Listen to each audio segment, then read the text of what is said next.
Boa noite a todos, sejam todos muito bem-vindos à nossa casa de oração. Alegria estarmos aqui mais uma vez para falar do Evangelho, falar de Jesus, aprender um pouquinho, sobre as leis de Jesus, de Deus. E antes da gente começar, vamos fechar os nossos olhos um pouquinho, respirar profundamente e deixando para trás toda a correria do nosso dia a dia, as nossas preocupações. Vamos vindo para cá completamente agora.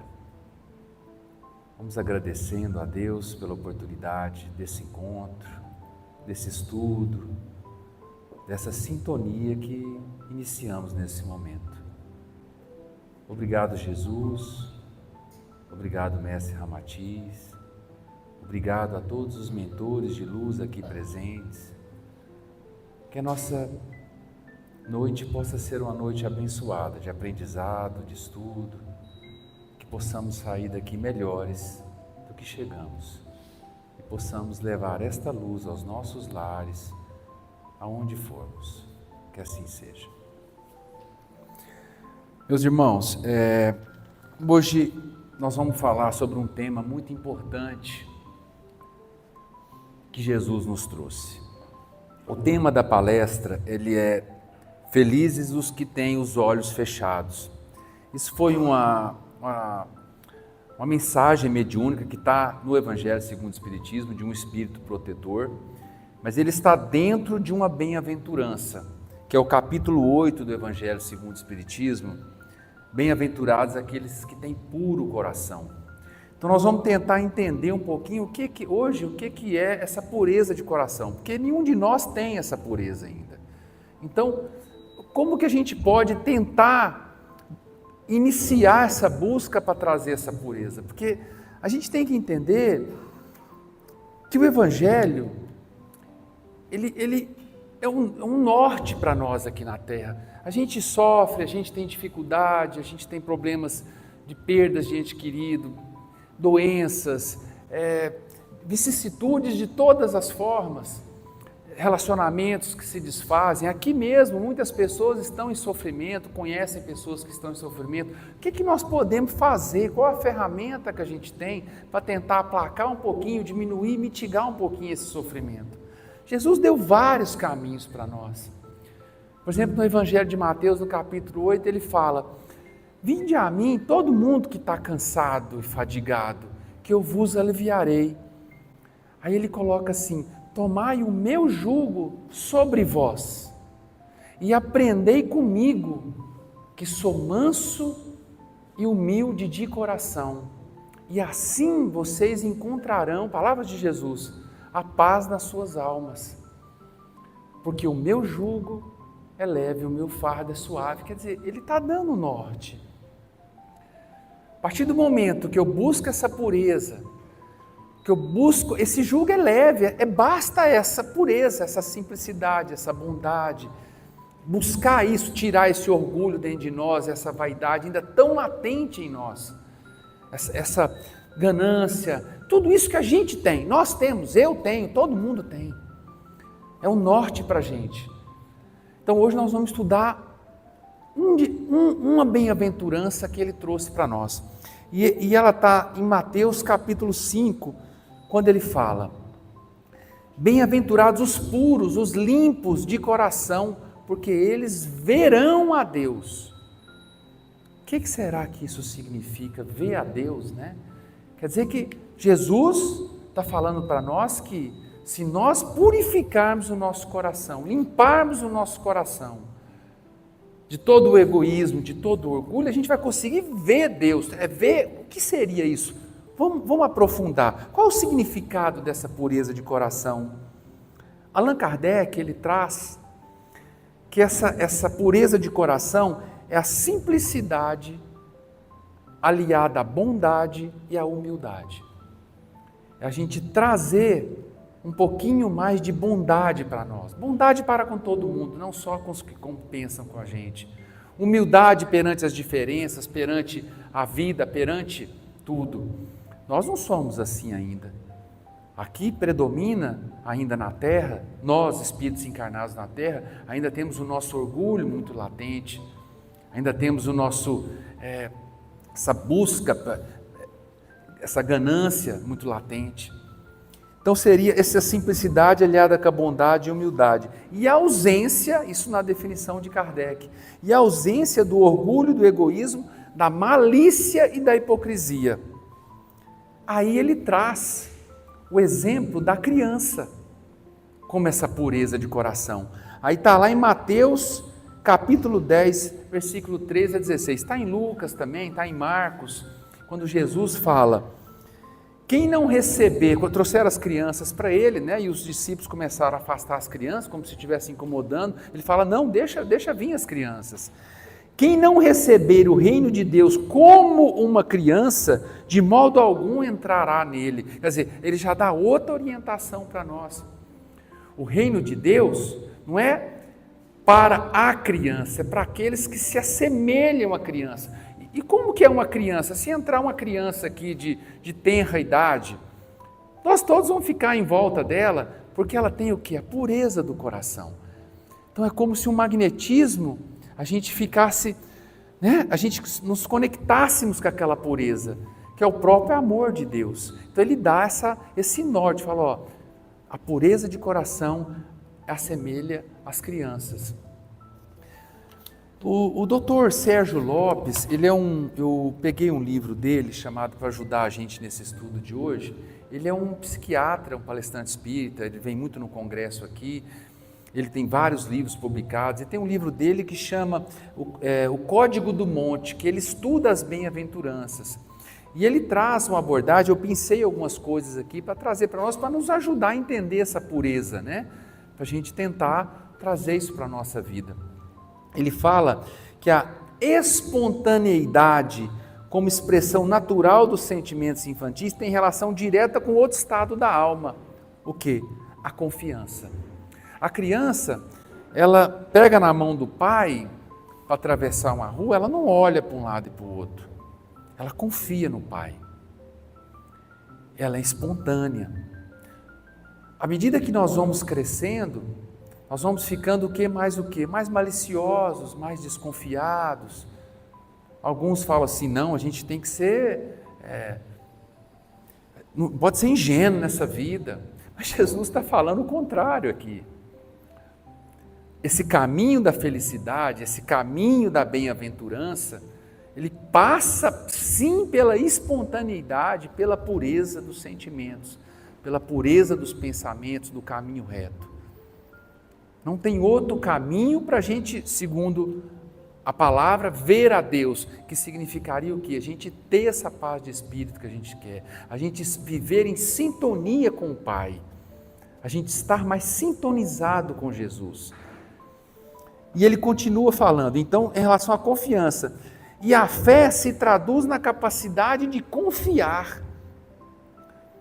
Como que anda a nossa fé? A nossa casa está construída sobre a rocha ou sobre a areia? Porque Jesus trouxe isso também. Lá no capítulo 11 de Mateus, se eu não me engano, ele fala, olha, escuta os meus ensinamentos. Vivencia os meus ensinamentos. Nós não estamos fazendo isso. Eu não estou. Pouca gente está aqui na terra. Vive os meus ensinamentos.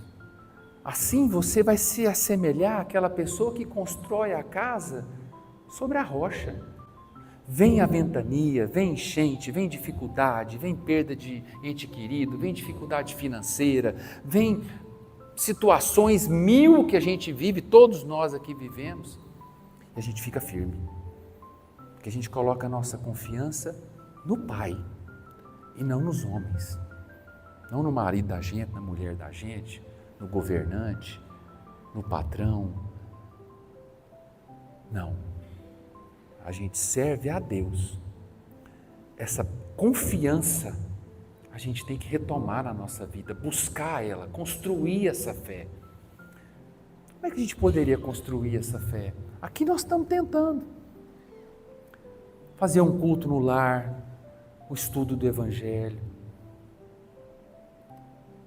Um processo de autoconhecimento sincero, de olhar para dentro. olhar para nós de fora, como estamos reagindo às situações da vida, como estamos nossos pensamentos, os nossos sentimentos, como é que a gente está nas nossas relações, como é que estão os diálogos internos nossos com os problemas que nos afligem. Nós estamos amando a Deus sobre todas as coisas e o próximo como a si mesmo? Ou estamos vendo no próximo sempre uma ameaça, com a desconfiança, com a malícia, que é o contrário da pureza de coração, que é a única forma que nós vamos ter a felicidade, o ver a Deus. Então fica essa reflexão para a gente. E o Sérgio Lopes continua falando, ele parece dizer que só chegaremos a Ele, um E maiúsculo a Ele, se estivermos desarmados de prepotência, da malícia e da descrença que aprendemos com a vida adulta. Só dessa forma a gente vai conseguir essa sintonia com Jesus, que é essa retidão de pensamento e essa pureza de sentimento.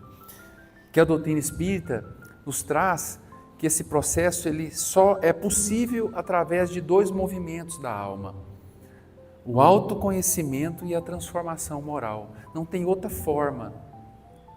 Existe no livro Justiça Divina, o Céu e o Inferno, um item chamado Código Penal da Vida Futura. 33 artigos, procurem, está aqui na livraria. E eles falam para apagar uma falta, porque como a gente tem muita falta em nós, a gente tem muitos débitos ainda, é como se fosse uma consequência natural essa imperfeição nossa, essa falta de pureza do coração. Então, para a gente apagar uma falta que a gente fez, nós temos 3 etapas.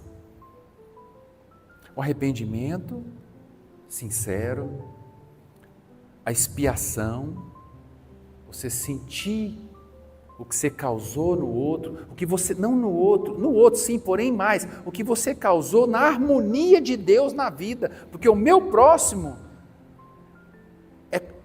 se eu firo o meu próximo, eu estou desequilibrando a harmonia do Pai. Então, eu tenho que expiar tudo o que eu faço. Aqui nós vamos citar um exemplo lá mais para frente. Arrependimento, expiação e reparação. Sabe aquele filho complicado? Aquela esposa, aquele marido, aquele pai, aquele sócio, aquela dificuldade? Observem bem. Talvez ali é o momento de apagar aquela falta, de quitar aquela dívida. E ele continua, o Dr. Sérgio Lopes, ele tem um item lá nesse livro, né? Ele é um item que estuda bem-aventurados os puros de coração, porque verão a Deus. Ele fala a simplicidade na saúde. Agora nós vamos falar sobre a nossa saúde, física, emocional, espiritual, sentimental, nossa saúde. Olha o que ele fala. Ele começa com Mateus capítulo 6, versículo 22 a 23. A candeia do corpo é o olho. Portanto, se o teu olho for simples, podemos dizer puro, sem malícia, teu corpo inteiro será luminoso. Porém, se o teu olho for mau, teu corpo inteiro estará em treva. O que é esse olho simples, se não essa espontaneidade, essa bondade, essa busca incessante de dilatar a fé, a confiança em Deus? Talvez seria isso. E aí eu trouxe para a gente enriquecer esse estudo 2 livros, o Fonte Viva e o Pensamento e Vida, que fala exatamente isso que o Dr. Sérgio Lopes está falando, em relação à saúde. No capítulo 30 do livro Fonte Viva, capítulo 86, estás doente? O nome do capítulo é uma pergunta, estás doente? Todos nós estamos doentes de alguma forma. Olha o que ele fala. Todas as criaturas humanas adoecem, todavia raros aqueles que cogitam a cura real. Aí ele fala aqui, quando a gente está doente, eu vou resumindo com as minhas palavras aqui, a gente acha que só o medicamento vai curar a gente. Ele fala que o medicamento, o comprimido ajuda, a injeção melhora, a palavra deles, mas a mente é fonte criadora, a mente, tudo que está, a nossa mente, os nossos pensamentos, os nossos sentimentos, aquilo que vem do nosso coração, que é puro ou impuro, isso é fonte criadora. E ele continua: como regenerar a saúde se perde longas horas na posição de... Aí ele cita 11 itens que fazem a gente perder a saúde. Eu não vou ler tudo, eu só vou ler o item. Perde longas horas na posição de cólera, desânimo.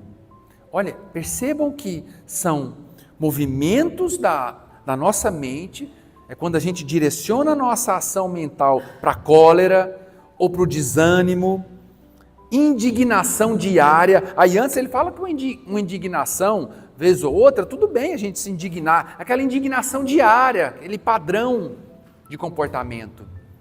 A indignação diária é o terceiro. O desalento, maledicência. Se normalizou a maledicência. Só que nós, que resolvemos, que decidimos seguir o Evangelho, a gente tem que dar um passinho atrás e não ficar condenando os outros. Aquele é maledicente, é fofoqueiro, fala da vida dos outros. Não, presta atenção na gente. A gente não sintonizar com essa faixa de frequência, que é uma coisa hoje que está em todo lugar. Você chega num lugar, uma pessoa está falando da outra, está falando disso, está falando daquilo, está falando da pessoa que você nem conhece, pessoa que você conhece, do vizinho, da mulher, do marido, não sei o quê. Dá um passo atrás. Isso traz doença. A maledicência é uma frequência, uma onda mental de baixa frequência que vai nos causar problemas. Nós vamos ver no livro Pensamento e Vida, nós causando em nós mesmos e uma sintonia também com todos os processos obsessivos que causam as alienações mentais, os processos de depressão, os processos de ansiedades. Maledicência, inutilidade. O que eu estou fazendo com os talentos que Deus deu para mim? O que cada um está fazendo? Porque está lá no Evangelho, na nossa bússola, parábola dos talentos. Pegou o talento e enterrou, pranto e ranger de dentes. Pegou o talento e multiplicou, gozo do Senhor. O que estamos fazendo com o que a gente trouxe? O cabedal de sabedoria, de conhecimento, de cultura. Cada um aqui tem, um é bom para falar, o outro é bom para servir, o outro é bom para raciocinar, o outro é bom para ensinar, o outro é bom para... Sempre tem um talento, menor que seja. Multiplicar. A inutilidade, né? Ele está falando das causas que causa doença na gente, né? Não sabe escalar, nem desculpar. Se não ajudas, nem compreendes. Não te humilhas para os desígnios superiores, nem procuras harmonia para com os homens. Aí ele fala assim: meu amigo, se estás doente, acima de qualquer medicação, Emmanuel falando, aprende a orar e a entender. Orar e entender. Auxiliar e preparar o coração para a grande mudança.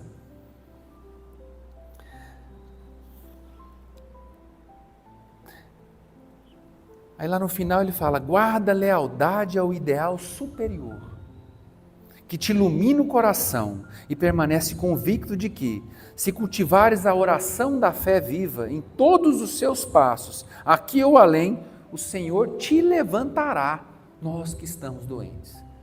A gente lembra, né? Lá no Evangelho de Mateus, busca primeiro o reino de Deus. Tudo mais vai ser acrescentado, até a saúde que a gente quer. Modifica o padrão vibratório, modifica o olhar para a vida. Tudo mais vos será acrescentado. Vinde a mim, Está cansado? Está doente? Está fadigado? Está desanimado com a vida? Vem, ele falou, vem. Agora, toma o meu jugo, Jesus falando, sobre vós. O meu jugo sobre vós. E aprendei comigo, ele falou. É o que eu estou buscando na minha vida. Aprendei comigo, Jesus falou. A ser brando, a ser humilde, a ser manso, a ser bondoso, a perdoar, a ressignificar. E assim encontrarás o repouso para vossas almas. E o meu jugo é leve, e o meu fardo é suave. Basta isso. Mas nós estamos no caminho oposto. A gente está há 2000 anos. Há 2000 anos o Cristo veio na Terra. 2000. Até hoje a gente não entendeu isso. A humanidade não entendeu.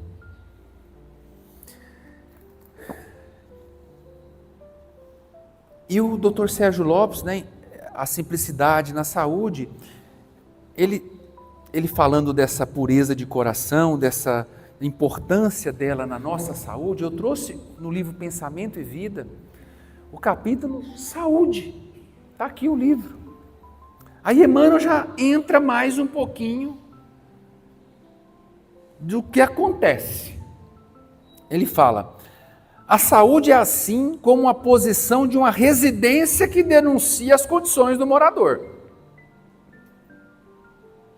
Se eu estou doente, está demonstrando a minha condição mental, espiritual, os meus pensamentos, os meus sentimentos. Aí ele fala: a falta cometida, quando a gente faz uma falta, opera em nossa mente um estado de perturbação, instaurando desarmonias de vasta proporção nos centros da alma, nos chakras. Quer dizer, eu faço uma atitude, não é ir lá e matar o outro não, gente. Eu acho que aqui ninguém mata ninguém.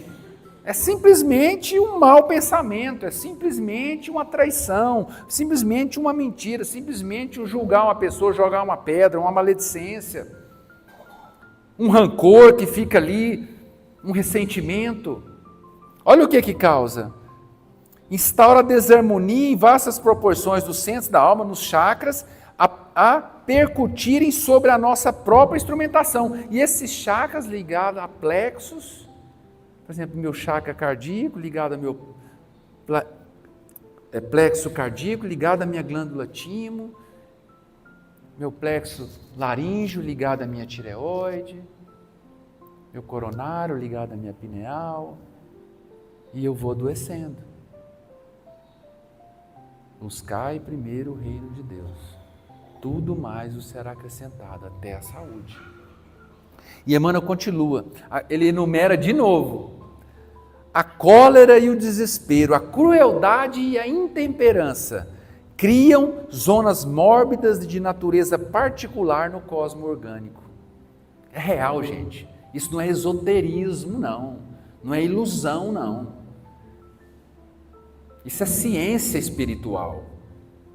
Ele está falando que o movimento da mente, a onda mental que não está em alinho, em verticalizado com as leis de Deus, que é amor, humildade, bondade, pureza de coração, ela vai gerar um desequilíbrio em nós, fora a sintonia que nós vamos dar com os processos obsessivos.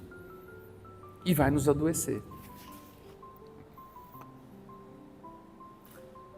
Impondo às células a distonia pela qual se anula todos os recursos de defesa, abrindo leira fértil à cultura de micróbios patogênicos nos órgãos menos habilitados à resistência.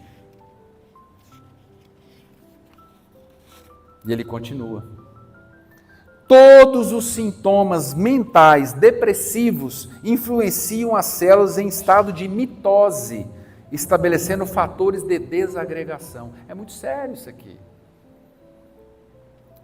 Por outro lado, na frente ele fala: mas não é somente aí o domínio das causas visíveis. invisíveis, que se originam nos processos patológicos multiformes. Nossas emoções doentias mais profundas, quaisquer que sejam, geram estados enfermiços.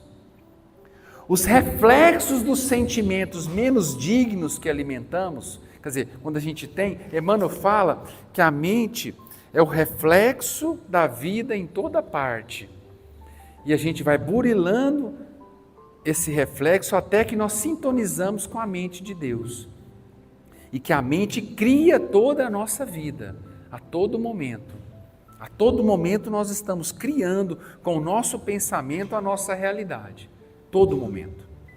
Agora nós estamos criando uma realidade. E nós estamos vivendo o que nós criamos ontem.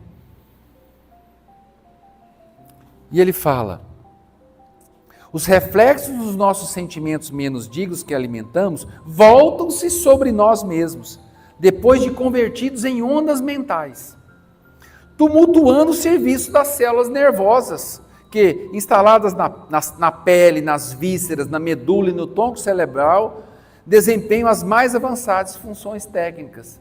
Quer dizer, essa onda mental, desse ato pecaminoso, desse ato em desalinho com as leis de Deus, esse pensamento de rancor, esse pensamento de perversidade, que nós temos isso. Só quando a gente toma consciência, olha o autoconhecimento e a transformação moral. Quando a gente toma consciência disso, a gente dá um passinho atrás. Olha a humildade. Eu tenho que melhorar. Pai, me ajuda, me dá compreensão. É a oração que eu faço todo dia. Pai, me dá compreensão. Me dá discernimento. Me dá sabedoria para eu entender o que eu não entendo. Para eu conseguir ser assertivo na minha vida. Com a minha família, com os meus negócios, com a minha comunidade, como ser humano.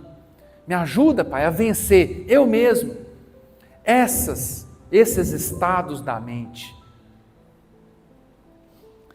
E ele fala: não nos esqueçamos assim de que apenas o sentimento reto pode esboçar o reto pensamento.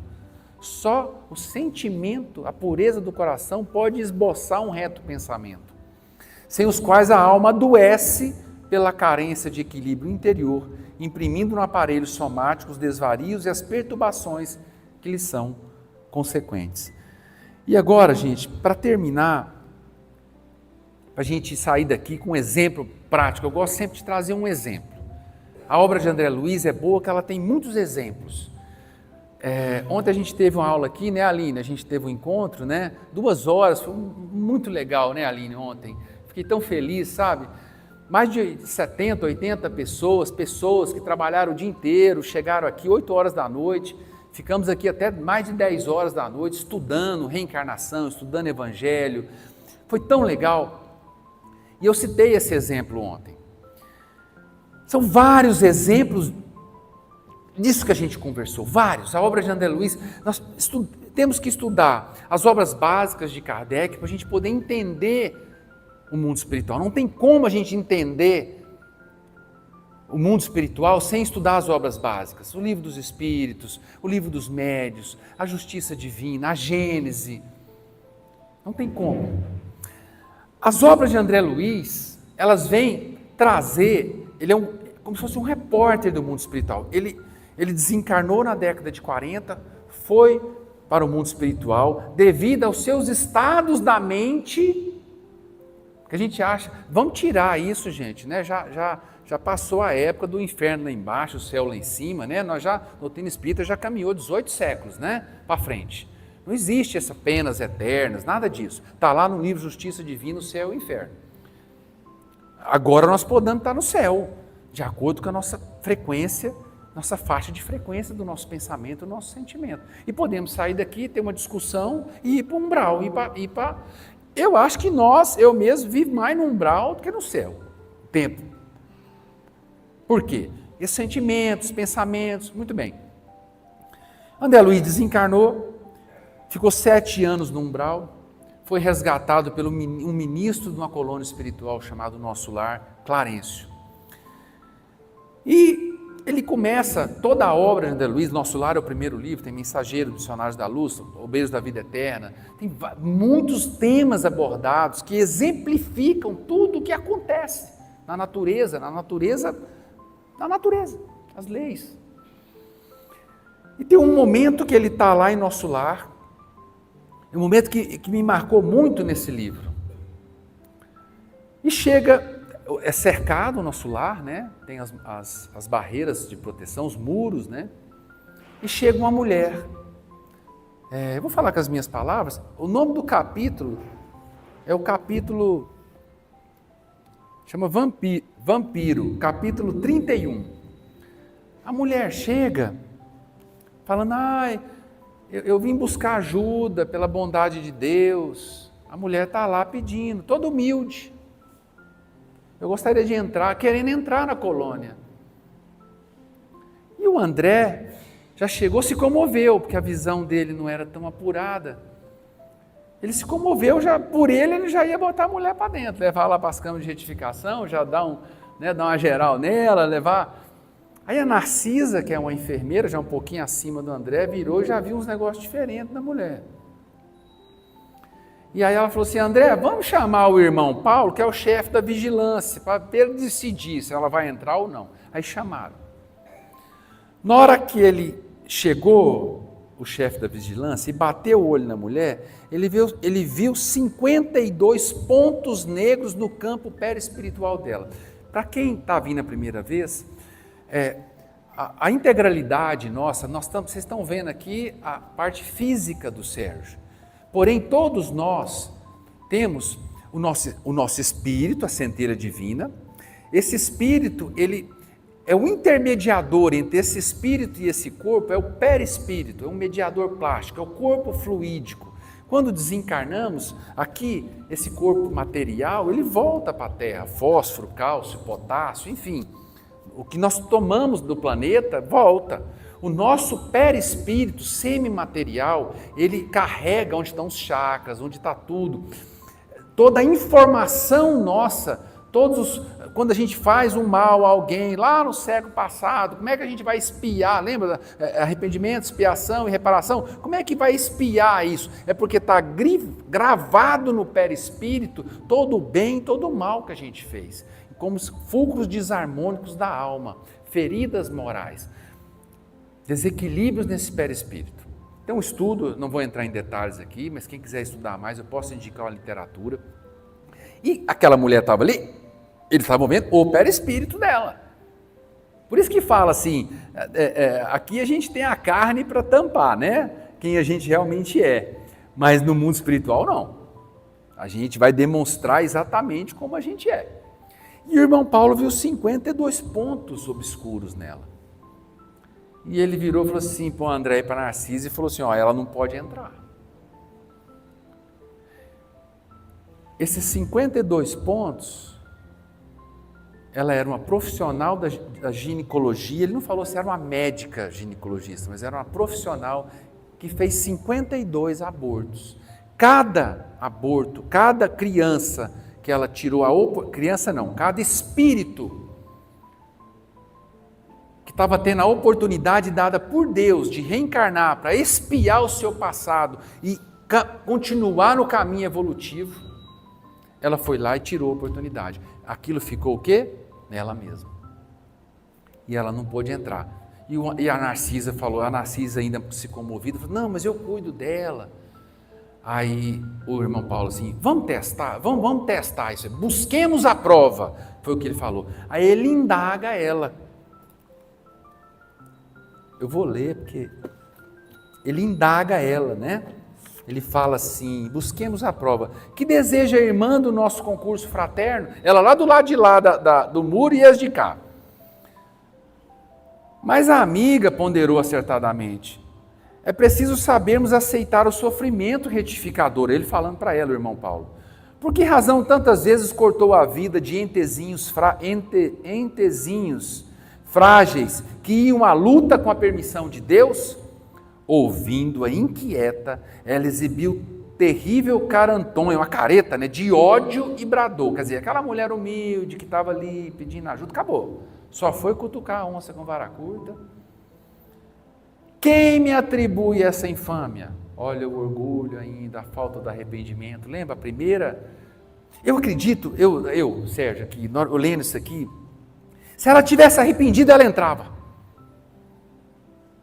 Ela entrava. Quem me atribui essa infâmia? Minha consciência está tranquila, canalha. Empreguei a existência auxiliando a maternidade na terra. Fui caridosa, crente, boa e pura. Aí o irmão Paulo vira para ela e fala assim: não é isso que se observa na fotografia viva dos seus pensamentos e atos, no perispírito dela. Creio que a irmã ainda não recebeu, nem mesmo o benefício do remorso, do arrependimento.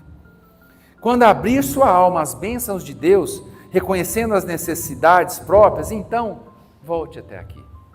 Bastava ela arrepender. Bastava um coração arrependido. E aí ela chamou ele de demônio, feiticeiro, enfim. Não entrou. Não conseguiu trazer essa pureza para o coração. Todos nós nos identificamos com essa mulher. Não que a gente tenha cometido esse ato, mas atos diversos que contrariam a harmonia e a lei de Deus. E toda vez que eu firo essa harmonia do Pai, eu gero um centro gravitacional em tudo, em todos que eu lesei. E a vida me traz para eu expiar e reparar. Sabendo disso, que buscamos mais na oração, na fé, no trabalho. A gente que trabalha aqui, né, Liz? Não mata uma semana. Se a gente matar, a gente perde aquela força dessa construção da casa na rocha. A gente cai o quê? No orgulho, na vaidade, no egoísmo, na maledicência, que a gente ainda tem isso. Mas a gente vem e ajuda a gente. É um processo. Meditação, oração, trabalho no bem, culto no lar, perdão. É um processo. Isso a gente vai caminhando e tateando essa pureza de coração, que é o único caminho que a gente tem para ver a Deus, no sentido de sintonizar com a frequência do Pai. Aí sim, nós vamos ter a paz, a saúde, a leveza, a alegria que a gente tanto quer. Muito obrigado, que Deus abençoe, que todos, quem quiser ver a literatura depois, me procura aqui que eu passo, tá? Vamos para a segunda parte, então? Já está na hora? Tá, né? Do passe. Vamos agradecendo, então, a Deus, de olhos fechados, vamos sentindo a presença da espiritualidade nesse momento, agradecendo esse estudo, agradecendo essas bênçãos recebidas do alto. Pai nosso que estais nos céus, santificado seja vosso nome. Venha a nós o vosso reino, seja feita a vossa vontade, assim na terra como nos céus. O pão nosso de cada dia dai-nos hoje, perdoai as nossas ofensas, assim como nós perdoamos a quem nos tem ofendido. Não nos deixeis cair em tentação, mas livra-nos de todo o mal, por hoje e sempre.